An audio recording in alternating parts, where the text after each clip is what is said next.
पड़ोसन दो बहनों की कहानी है और ये एक प्रेम कहानी है जिसमें होते हैं चिंटू पांडे, काजल राघवानी और उनकी फुफेरी बहन। दरअसल में होता ये है दोस्तों कि प्रदीप पांडे चिंटू काजल राघवानी और उनकी फुफेरी बहन दोनों से प्यार कर बैठते हैं। उनको एक के आवाज़ से प्यार होता है तो दूसरे के चेहरे से, और यही प्यार शादी तक पहुंच जाता है और उनको अंत में दोनों से ही शादी करनी पड़ती है।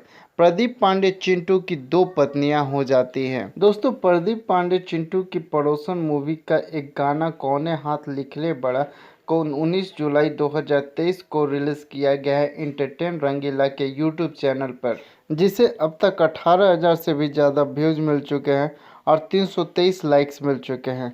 दोस्तों, अगर आप ये गाना को सुनना चाहते हैं तो आप एंटरटेन रंगीला के यूट्यूब चैनल पर जाकर सुन सकते हैं। पड़ोसन मूवी के स्टार कास्ट है प्रदीप पांडे चिंटू, काजल राघवानी, नेहा श्री, संजय पांडे, सीपी भट्ट, अनूप लोटा तिवारी, प्रकाश जैस, रितु पांडे, भावना सिंह, साहब Laldhari and others. Bhojpuri movie पड़ोसन के डायरेक्टर हैं रितेश ठाकुर और सिंगर हैं छोटे बाबा। म्यूजिक रितेश ठाकुर ने दिया है और लिरिसिस्ट शोभा वर्मा का है।